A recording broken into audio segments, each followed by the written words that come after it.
Tahun 90-an merupakan golden age-nya buat sports car. Pabrikan Amerika maupun pabrikan Jepang berlomba-lomba membuat sebuah sports car yang merepresentasikan pencapaian teknologi mereka pada saat itu. Nah, kalau saat ini di Jepang kita mengenal beberapa sports car era 90-an seperti Toyota Supra, Honda Integra, atau Mazda RX-7, sebenarnya ada satu sports car yang nggak boleh dilupakan. Sports car ini sempat menjadi mobil terbaik di dunia di era tahun 90-an. Inilah dia Mitsubishi FTO.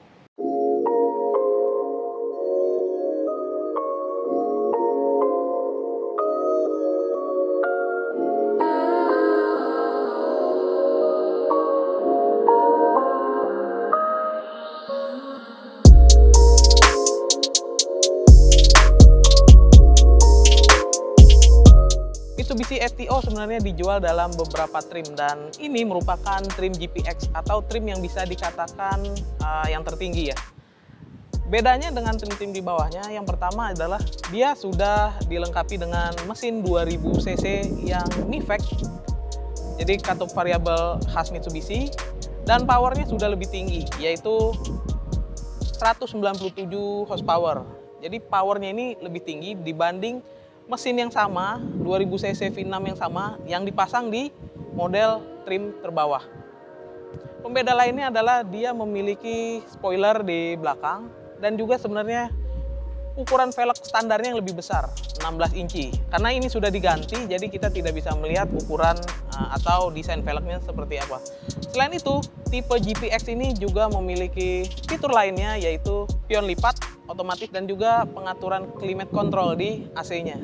Nah, fitur itulah yang membedakan tipe tertinggi ini dengan tipe-tipe di bawahnya.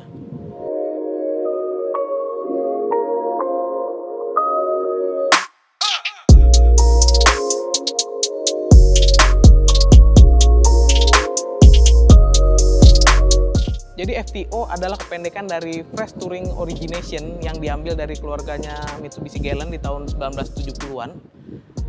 Basicnya karena kedua mobil ini sama secara layout, yaitu coupe dengan konsep touring yang membuat pilar C-nya sedikit agak turun ke belakang.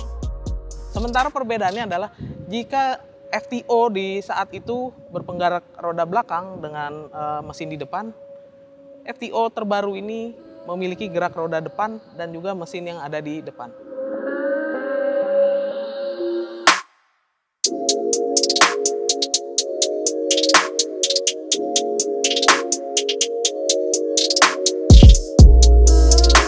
Karena ini adalah model sebelum facelift atau pre-facelift, jadi semua bentuk bumpernya bulat. Dan juga antara fog lamp dengan sen itu menyatu. Sementara kalau di versi setelah facelift, lampu fog lamp dan sen di sini dibuat terpisah dengan desain bumper yang sudah mengekspos desain yang runcing-runcing atau racing banget. Sementara untuk lampunya bentuknya tetap sama, namun karena ini adalah versi GPX atau yang bisa dibilang yang paling tinggi, dia sudah dilengkapi dengan proyektor.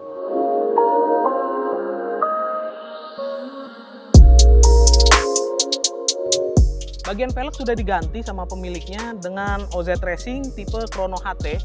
Ukurannya 18 x 8 inci di semua sumbu roda, termasuk juga pilihan bannya yaitu 225/40 ring 18, ukuran yang sama juga dipasang di belakang. Nah, warna velg ini istimewa karena dia dipilih warnanya gold. Di kaki-kaki juga dipasangin big bracket WP Pro 6 pot di depan dengan rotor yang sangat besar, mungkin kemungkinan 362 mili, dengan rem belakang yang dibiarkan standar.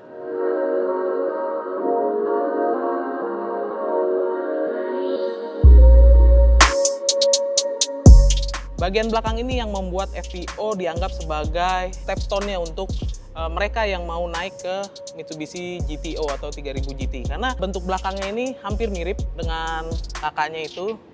Apalagi desain lampu belakangnya nih yang runcing. Bedanya dengan GTO, kalau GTO lampu dari kanan ke kiri itu nyambung dengan mika di tengah.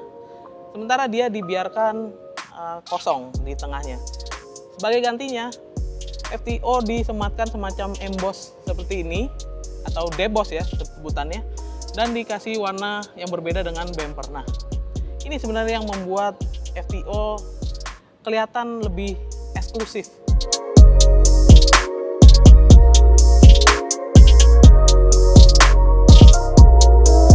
Dan untuk menunjang mesin yang sudah diganti dengan turbo, exhaust systemnya diganti juga dengan merek Espelir buatan Jepang. Dan produk ini sebenarnya memang khusus dibuat untuk FTO karena bagian bawah FTO agak tricky untuk memasang piping knalpot. Jadi produk ini memang didesain untuk mobil ini.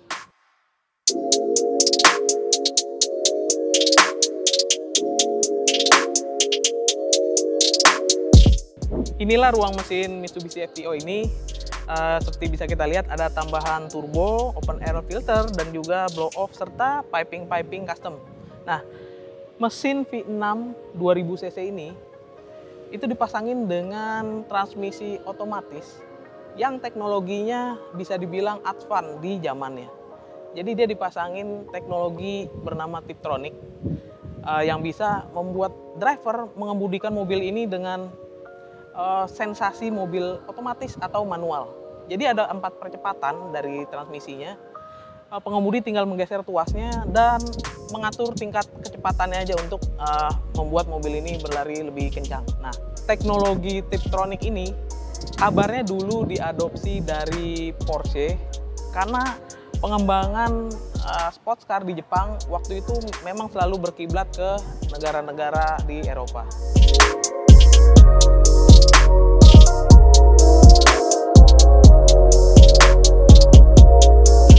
Interior dibiarkan apa adanya, cuman beberapa bagian seperti jok dan setir serta door trim dilapis ulang atau diremajakan biar tampilannya tetap segar. Seperti jok misalnya dipasangin kulit Wolfsdorf, kulit mahal dari Austria, dan juga dipasangin dengan suede Alcantara. Hal yang sama juga terjadi di door trim dan setir. Cuman bedanya di setir terdapat juga tambahan panel karbon untuk membuat kesan sportinya meningkat, yang disenadakan dengan konsol tengah juga yang dilapis karbon serta seat belt merah biar senada dengan jahitan jok dan juga setir yang juga merah.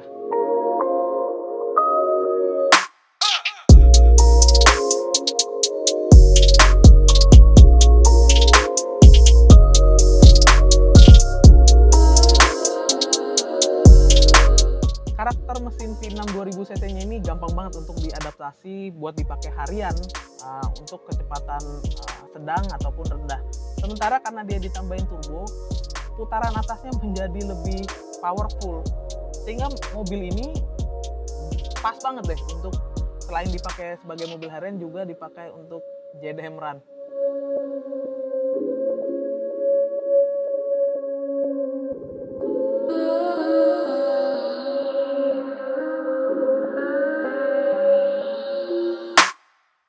Oke, itu aja video kali ini. Silahkan tekan tombol like jika kalian suka. Dan jangan lupa tekan juga tombol subscribe dan tombol lonceng untuk melihat video-video baru kita ke depan. Sampai jumpa.